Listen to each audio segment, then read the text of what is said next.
Bonsoir à tous et bienvenue sur Monaco Info. Je suis ravi de vous retrouver pour une nouvelle édition. Prenez place, installez-vous confortablement. Voici le sommaire. Du rugby à 7, un tournoi international et qualificatif pour les prochains JO se disputera les 19 et 20 juin au stade Louis II. Eh bien, le tirage au sort vient d'avoir lieu en présence du souverain, mais aussi de Bernard Laporte. Nous serons avec le président de la Fédération française de rugby. Il nous parlera entre autres de ce tirage au sort et du potentiel de l'équipe de France de rugby à 7, que ce soit chez les hommes ou chez les femmes. La mission pour la transition énergétique a organisé sa conférence annuelle sur le thème « Vivre sans déchets ». 3 prix ont été remis à cette occasion sur les initiatives monégasques des réductions des déchets. Nous vous présenterons le film 30 et 40, tourné en 1945 et projeté au Théâtre des Variétés samedi 15h par l'Institut audiovisuel de Monaco dans le cadre de Monaco en film, avec Georges Guettari et Martine Carole, 2 stars de l'époque. José Sacré nous présentera le dernier concert de l'OPMC de dimanche dernier. Frédéric Chopin y était à l'honneur. Et enfin, nous vous proposerons un Focus Info sur l'Académie Princesse Grace qui a fait passer ce week-end ses examens de fin d'année au cœur de l'atelier des ballets de Monte-Carlo. Voilà pour le sommaire. Il avait été présenté officiellement au mois de février au Yacht Club. Le tournoi de qualification olympique de rugby à 7 aura lieu au Stade Louis II les 19 et 20 juin prochains. Aujourd'hui, nouvelle étape importante, le tirage au sort de ce tournoi international a eu lieu à l'Hôtel Hermitage. Les détails dans ce reportage de Sandrine Nègre et Olivier Bonello. Tirage au sort qui concernait précisément 22 équipes, 12 féminines et 10 masculines. Commençons donc par le tirage au sort qui concerne les femmes, réalisé par Gareth Whitstock, président de la Fédération monégasque de rugby. Poule A, Russie, Argentine, Mexique, Samoa. Poule B, Papouasie-Nouvelle-Guinée, Kazakhstan, Jamaïque, Tunisie. Poule C, France, Hong Kong, Colombie et Madagascar. Son Altesse Sérénissime, le prince Albert II a tiré au sort les équipes masculines. Voici la poule A, Samoa, Irlande, Tonga, Zimbabwe, Mexique. Et la poule B, France, Hong Kong, Chili, Ouganda et Jamaïque. Je crois que là, il va y avoir de très belles affiches, tant chez les femmes que chez les hommes. Bien sûr, c'est pas tout à fait le même format, parce qu'il y a plus de poules chez les femmes que chez les hommes. Il y a eu un désistement de 2 équipes, mais je crois qu'on aura de très belles rencontres. Je suis heureux pour la France qu'elle ait une poule un tout petit peu plus facile que chez les hommes que la poule A, où il y aura des chocs vraiment très importants, surtout entre les Tonga et les Samoa. La meilleure équipe masculine décrochera son billet pour les JO de Tokyo. Les 2 équipes féminines qui accéderont à la finale partiront, elles, pour le Japon. L'inscription du rugby à 7 pour la première fois aux Jeux Olympiques remonte aux JO de Rio et depuis, la discipline est en pleine ascension. Une discipline dont il est de plus en plus question à Monaco. Terre d'Ovalie aussi. C'est pas la première fois qu'on accueille ce tournoi, puisqu'en 2016, on avait accueilli aussi le tournoi qualificatif homme. Et puis il y a eu d'autres tournois, et puis le tournoi Saint-Dévote, bien sûr, et tout ce qui est fait pour les jeunes. Mais je pense que ça montre le côté multidisciplinaire du sport en principauté, et on est très heureux que le rugby puisse avoir une place de choix aussi. Mais je crois que ça va être une très belle fête du rugby, j'espère une très belle fête de l'amitié sportive, et je suis heureux que ce tournoi qualificatif puisse avoir lieu en principauté. Ce tournoi proposé par la Fédération monégasque de rugby et World Rugby est aussi soutenu par le gouvernement princi et par la Fondation Princesse Charlène qui partage les valeurs de solidarité et d'humanité véhiculées par ce sport. Rendez-vous dans à peine un peu plus d'un mois au Stade Louis II les 19 et 20 juin. Les détails concernant le public et les jauges seront connus prochainement. Et pour réagir à propos de ce reportage sur ce tirage au sort, nous sommes avec le président de la Fédération française de rugby et vice-président de la World Rugby, Bernard Laporte. Bonsoir. Bonsoir. Le tirage au sort vient d'avoir lieu. C'est un grand rendez-vous qui attend toutes ces équipes au mois de juin. Il y a des JO à la clé. Oui, exactement. C'est la dernière étape pour les dernières places qualificatives pour ces Jeux. Donc effectivement, il y aura beaucoup d'excitation, comme on disait, chez les 12 équipes féminines et les 10 masculines, puisque vous le savez, le Brésil et la Chine ne seront pas présents. Le tirage au sort, un mot sur ce tirage qui vient d'avoir lieu. Votre analyse, qu'est-ce qui en ressort d'intéressant ? Il est toujours difficile d'analyser des poules, notamment quand on est président d'une fédération comme moi. Je dirais d'abord merci beaucoup à son Altesse Sérénissime d'avoir accepté de faire ce TQO à Monaco. Voilà, merci beaucoup à lui et au gouvernement monégasque et à la fédération monégasque de nous accueillir. c'est vraiment un réel plaisir d'être ici. La France, un mot sur l'équipe de France, parce que vous êtes le président de la Fédération française de rugby. Qu'est-ce qu'elle vaut, cette équipe de rugby à 7 en ce moment? Elle a beaucoup progressé, hein, notamment durant les 4 dernières années, que ce soit l'équipe féminine ou l'équipe masculine. Donc c'est vrai qu'elle a un rôle à jouer dans ses qualifications, mais elle n'est pas la seule. Hein, avec d'autant plus chez les garçons qu'une place qualificative. Bon, il y a des équipes costauds, hein, l'Irlande, le Samoa, Tonga, ce sont des équipes solides, comme on dit, mais la France a un rôle à jouer. Et la poule de la France, là je regarde, j'ai pris des petites notes parce que ça vient d'avoir lieu. La France, donc on le redit, tombe sur Hong Kong, Chili, Ouganda et la Jamaïque. C'est une grosse poule, c'est une poule plutôt facile. Quelle est votre analyse? Oh, je ne dirais pas que c'est une poule facile. C'est vrai que la première poule est peut-être plus compliquée, où il y a 3 prétendants, c'est-à-dire l'Irlande, Samoa et Tonga, hein, qui vont prétendre à la qualification. Elle est peut-être plus difficile celle-là, mais vous savez, après, il y a une demi-finale, une finale à gagner. Hein. Je le disais, il n'y a qu'une place. Donc, même si les poules sont, a priori, la poule de la France peut être un peu plus facile, il faudra quand même battre un costaud, comme on dit, c'est-à-dire un demi-finaliste et gagner la finale. Et côté féminine, je vous ai posé la question par rapport à l'équipe de France. L'équipe féminine de rugby à 7, c'est une bonne équipe? Oui, c'est une bonne équipe, pareil, qui a progressé énormément hein, depuis 4-5 ans. On est ravis, hein, que ce soit à 15 ou à 7, des performances de nos équipes féminines. Donc voilà, donc je leur souhaite bien sûr bonne chance, aux 2 équipes d'ailleurs. Et c'est vrai qu'on serait ravis de voir nos 2 équipes participer aux Jeux Olympiques de Tokyo. Qu'est-ce qui vous plaît dans cette variante, dans ce sport, le rugby à 7? Moi, je n'étais pas, comme on dit dans le jargon, un aficionados il y a une dizaine d'années. Puis petit à petit, dans l'amour des matchs, etc., je me suis rendu compte d'une chose, c'est qu'il y a beaucoup de vitesse au jeu, il y a beaucoup d'essais, il y a beaucoup de passes. On voit le ballon en permanence. Donc ce n'est pas le même sport que le rugby à 15. Nous, on a été mamellés au rugby à 15, c'est une évidence. Mais regarder le rugby à 7 est un réel plaisir. Voilà, moi je me mets, et même quand on ne connaît pas les joueurs, c'est ça qui est agréable. Et moi je vois des matchs des fois à la télévision, je dis l'Espagne, la Russie, je ne connais pas les joueurs. Mais par contre les joueurs sont bons ou les joueuses, et c'est toujours un réel plaisir de le regarder. Quelles sont les grosses différences? C'est le cardio, c'est un sport plus ouvert? Oui, mais c'est un sport très très difficile. Point de vue cardio, ça c'est une évidence. D'ailleurs, beaucoup de joueurs à 15 qui vont s'essayer à 7, ben, la première analyse qu'ils font, c'est celle-là. C'est que ce n'est pas du tout le même rythme. En termes de cardio, c'est très très dur. C'est un sport très difficile, le rugby à 7. Au fil des années, le rugby à 7 s'est professionnalisé. Hein. Au début, c'était, on va dire, anecdotique. C'était des joueurs de rugby à 15 qui voulaient s'amuser ou qui ne perçaient pas forcément dans le rugby à 15. Aujourd'hui, ça se professionnalise véritablement? Oui, puis le fait qu'il ait été inscrit aux Jeux Olympiques a donné un coup d'élan considérable à notre sport. Et les fédérations, bien sûr, se sont adaptées et ont fait en sorte, effectivement, de professionnaliser, à commencer par la France. Parce que, je le répète, il y a des médailles olympiques à aller chercher. Donc, on se doit d'avoir des équipes compétitives. Et c'est olympique et c'est un sport qui prend de plus en plus d'ampleur, notamment au niveau de l'intérêt du public. Il y a de plus en plus de téléspectateurs. Il y a de plus en plus de téléspectateurs et en termes de licenciés, World Rugby dit que la marge supplémentaire de licenciés, elle vient du rugby à 7. Ça, c'est une évidence. Il y a beaucoup de pays qui jouent, on le voit. Ouganda, je ne vais pas tous les citer. Bon, ce sont des pays qui jouent très très peu à 15, qui jouent beaucoup à 7 et qui jouent très bien d'ailleurs à 7. Là, on le rappelle concrètement, une place pour les JO de Tokyo chez les hommes, pour le vainqueur du tournoi, et 2 places chez les femmes, le vainqueur et le finaliste, c'est bien ça? Exactement, c'est exactement ça. Dernière question, Monaco accueille ce tournoi qualificatif. On connaît la principauté pour le foot, pour le basket également maintenant. Vous aimeriez que Monaco puisse devenir une terre de l'Ovalie? Bien sûr que j'aimerais, mais vous savez, ça commence à le devenir. Hein, et je n'oublie pas qu'il y a une fédération monégasque avec une équipe à 7. On a créé une académie. Et la Fédération française de rugby va cautionner cette académie. Voilà, donc non, ça se professionnalise très très bien, ça s'organise très très bien ici à la Fédération monégasque. Et je le répète, à 7, ils ont une équipe compétitive. Et d'ailleurs, ils participeront au futur championnat de France à 7 avec 3 étapes à Aix, de mémoire, à Toulouse et je ne sais plus quelle est, La Rochelle, je crois, la dernière étape, avant d'aller jouer les phases finales à l'Arena au mois de novembre. Monaco aura son équipe. Donc oui, donc ça grandit bien et nous sommes ravis, encore une fois, de tous les efforts déployés par cette fédération. Alors, en attendant, nous suivrons de très près les 19 et 20 juin au Stade Louis II, le tournoi Monaco 7 qualificatif pour les prochains JO. Merci Bernard Laporte. Merci à vous. On vous retrouve Christina Tomel pour un premier point sur l'information. Bonsoir.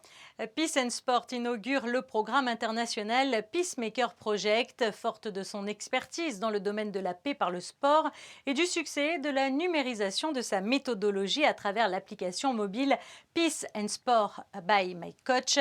Peace and Sport déploie le Peacemaker Project au niveau international. Alors pour la première fois, le projet sera mené en partenariat avec 10 organisations à fort ancrage local et réparties dans 10 pays. L'objectif, soutenir des organisations qui œuvrent pour la paix en utilisant le sport comme outil principal de leur démarche. Peacemaker Project apportera une réponse à divers enjeux sociaux et afin de répondre au mieux à leurs besoins, Peace and Sport les accompagnera dans les prochains mois de la formation des animateurs de la paix à l'évaluation de l'impact en lien avec les réalités du terrain. Et puis Christinda, comme chaque mardi, les chiffres relatifs au dépistage annoncés par le gouvernement. Oui, alors du 3 au 9 mai dernier, il a été réalisé 3311 tests PCR et antigéniques sur des patients résidents et non résidents et il a été enregistré un taux de positivité de 2,1%. Hier soir, le bilan sanitaire de la Principauté s'est levé à 2481 personnes touchées par le coronavirus depuis le début de la crise sanitaire. La commission d'insertion des diplômés présente les panels des métiers de l'innovation au lycée FANB. Organisés dans le cadre de la semaine de l'orientation, les panels de l'insertion permettent aux lycéens de rencontrer des professionnels de secteurs porteurs d'emploi en Principauté. Et cette année, 4 panels ont été proposés à tous les élèves de première du lycée FANB au programme Découverte des métiers de droit, de l'ingénierie et du numérique, de l'entrepreneuriat et de la santé. Les élèves ont pu découvrir ainsi ces différents métiers et échanger avec des professionnels des différents secteurs. Merci Christina, on se retrouve dans quelques instants.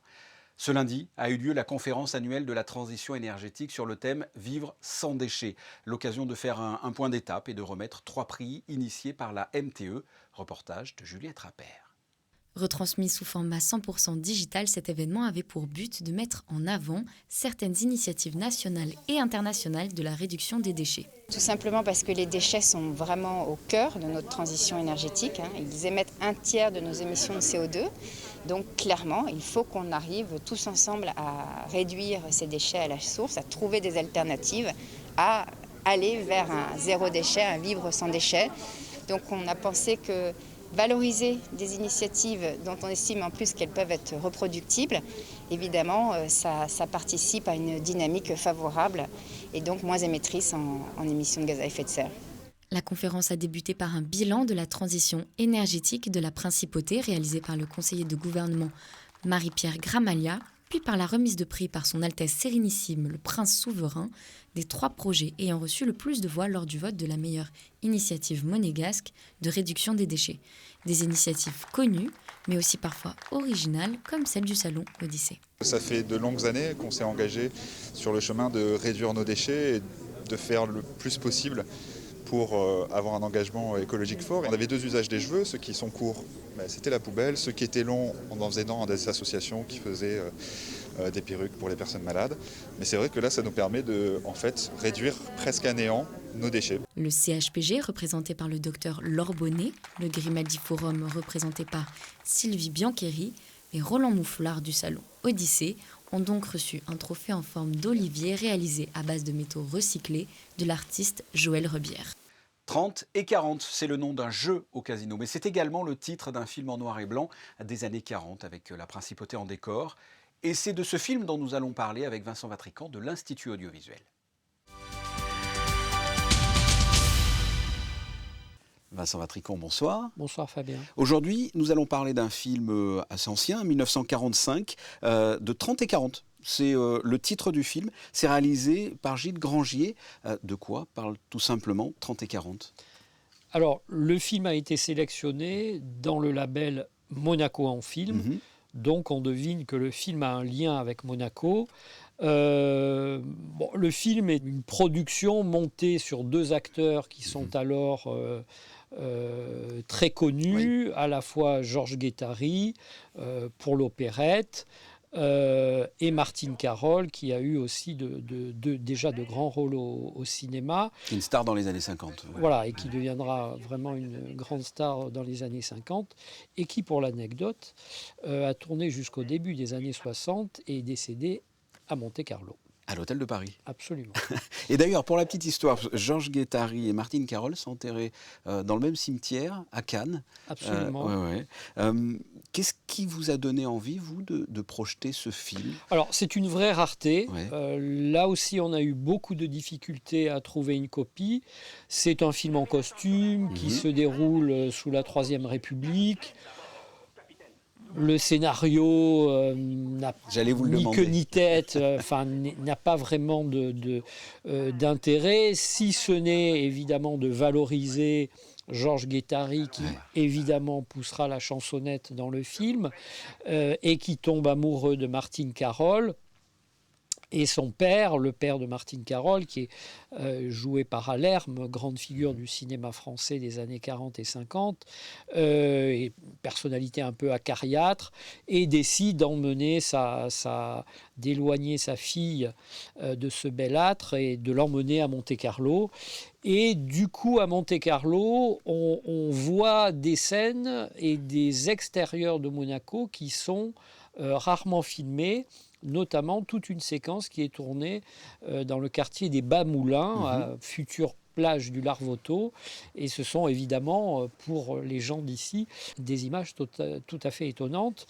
De la même façon que, un peu plus tard dans le film, des images sont tournées de la place du Casino. Alors donc, vous l'avez dit, les deux stars de l'époque, Georges Guettari, Martine Carole, qu'est-ce qu'ils ont apporté au film, à votre avis ? Je trouve que Georges Guettari, par exemple, a un petit côté Jean Dujardin, ou Jean Dujardin a un petit côté Georges Guettari. C'est marrant que vous disiez ça. Physiquement, il y a des moments absolument où il y a un petit air de ressemblance.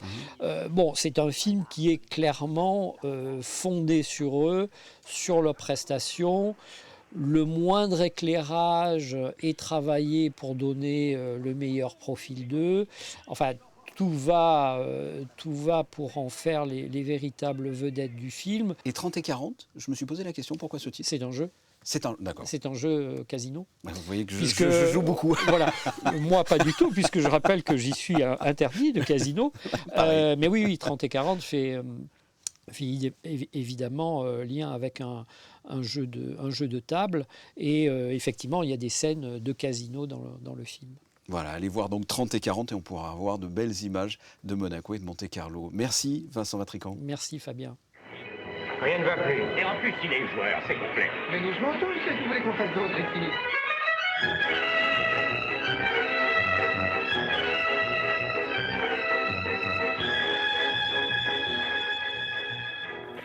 « 30 et 40 sera projeté ce samedi 15 mai à 15h au Théâtre des Variétés. On passe au reste de l'actualité en bref, Christina, avec une réouverture attendue. Oui Fabien, la collection des voitures du Prince réouvrira lundi 17 mai au public, soit la semaine du Grand Prix de Formule 1. Les visiteurs pourront découvrir la Ferrari SF90 pilotée par Charles Leclerc lors de la saison 2019. Le musée sera ouvert tous les jours de 10h à 17h30.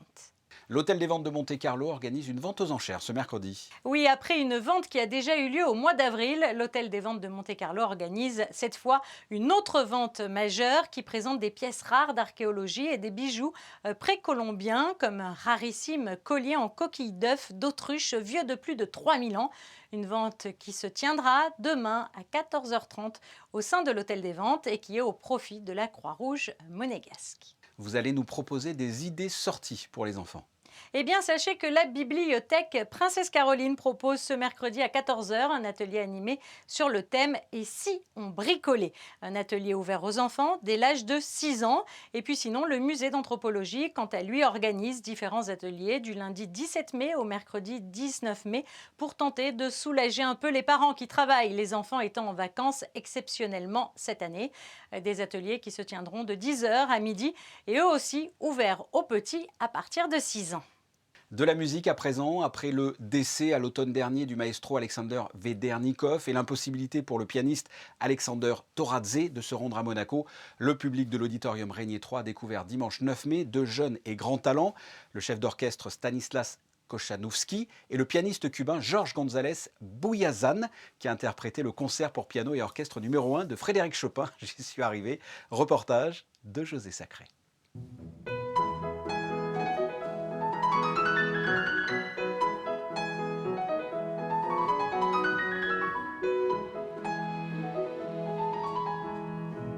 Avec l'Orchestre Philharmonique de Monte-Carlo sous la direction de Stanislas Kochadowski, le jeune pianiste cubain Jorge González Buachazan a interprété dimanche 9 mai le concerto pour piano et orchestre numéro 1 de Frédéric Chopin.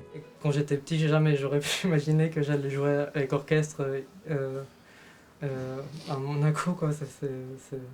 Pour moi, c'est inimaginable quand j'étais petit. Donc oui, j'ai grandi avec cette musique et ça a vraiment une partie très importante pour moi.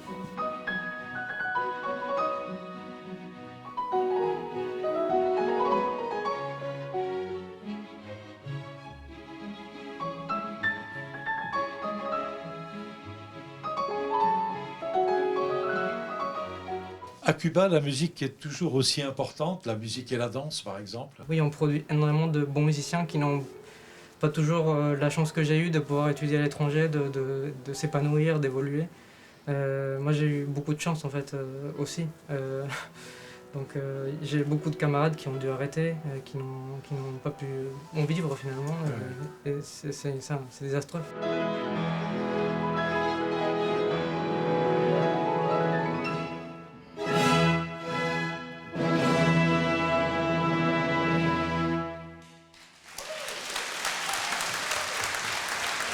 Dimanche 16 mai, l'Orchestre Philharmonique de Monte-Carlo accueillera son artiste en résidence cette année, le pianiste Alexandre Kantorov. On reste dans le domaine musical avec de la danse. L'Académie Princesse Grace a fait passer ce week-end ses examens de fin d'année au cœur de l'atelier des ballets de Monte-Carlo. Retour sur cet événement dans ce Focus Info signé Christine Datomel et Thomas Deus. Temps fort pour les élèves de l'Académie Princesse Grace, les examens de fin d'année. Des examens qui ont eu lieu ce week-end à l'atelier des ballets de Monte-Carlo. Cet examen, il est essentiel surtout pour les élèves. C'est vraiment l'aboutissement de leur année de travail, d'autant plus cette année qui a été extrêmement compliquée pour eux. Et puis c'est le moment où finalement ils arrivent au bout de quelque chose. Ils ont la certitude d'avoir été appréciés. Ils sont regardés d'une manière très attentive. Et je crois que pour eux, c'est comme faire un spectacle pour un professionnel. C'est un moment essentiel. Un événement majeur donc pour les jeunes danseurs de l'Académie, mais aussi pour leur professeur Luca Massala. C'est une préparation qui s'est faite depuis le début de la saison. C'est en fait le travail quotidien que les professeurs font dans 3 disciplines différentes, la discipline classique, contemporain et composition. Disons que la variation a été préparée peut-être il y a 5 semaines, où on peut travailler plus ou moins 1h30, 3 fois par semaine. Mais en fait, la préparation mentale, parce qu'en fait, le plus gros de cet examen, c'est le stress. C'est comment gérer le stress. C'est quelque chose que malheureusement, on ne peut pas vraiment se préparer avant. C'est aujourd'hui qu'on va voir qui sont les élèves qui réagissent bien au stress et qui vont perdre un petit peu leurs moyens. Et de là, pouvoir commencer à travailler sur ça la saison prochaine. C'est toujours stressant, les examens, mais bien sûr, l'envie de la danse est toujours présente. Surtout après le confinement de l'année dernière. Ça fait 2 ans qu'on attend ça et du coup, j'ai vraiment hâte d'y aller. Et c'est face à un jury composé de professionnels que chaque élève a présenté une variation classique, une variation contemporaine, ainsi qu'une composition personnelle.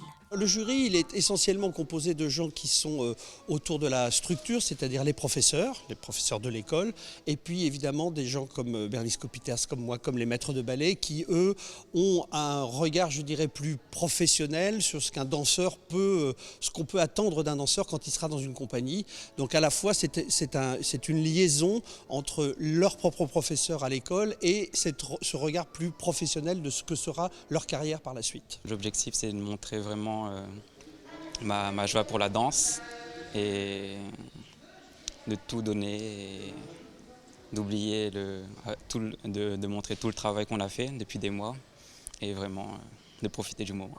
Et si l'ensemble des élèves a pu apprécier ce moment aussi stressant que rare, il s'agissait aussi d'un instant émouvant pour les élèves de dernière année, une sorte de remerciement et d'au revoir à l'Académie Princesse Grace, les 8 élèves ayant trouvé un contrat pour intégrer différentes compagnies de danse professionnelles à la rentrée.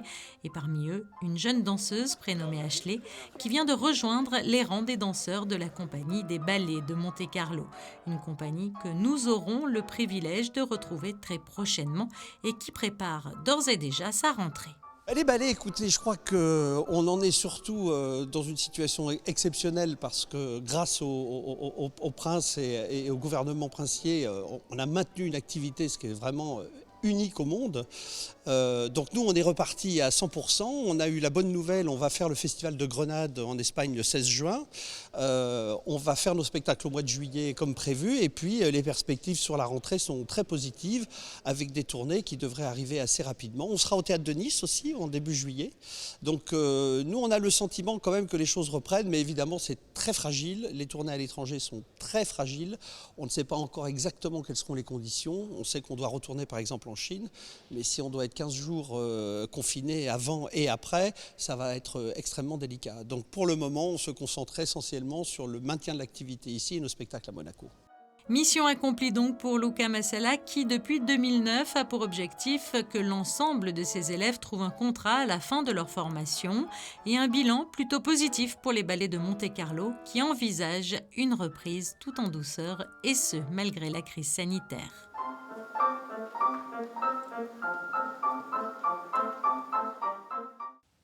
On passe à la météo. La pluie sera-t-elle encore de la partie ? Eh bien non, Fabien, les éclaircies seront de retour. Durant la journée, le ciel sera dégagé, même si quelques passages nuageux feront leur apparition et une légère brise soufflera tout au long de l'après-midi. Du côté des températures, le thermomètre oscillera entre 12 et 19 degrés. Le soleil se lèvera à 6h07 et se couchera à 20h46. Ce mercredi 12 mai, nous fêterons les Achilles. Merci Christinda. Il est temps de se quitter. Une dernière chose avant cela.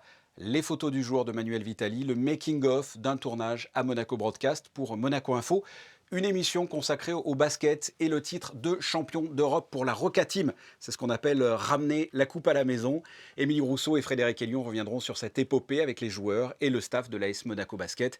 Cette émission au grand format sera diffusée mercredi après le journal de 19h que j'aurai le plaisir de vous présenter. En attendant, portez-vous bien. Au revoir.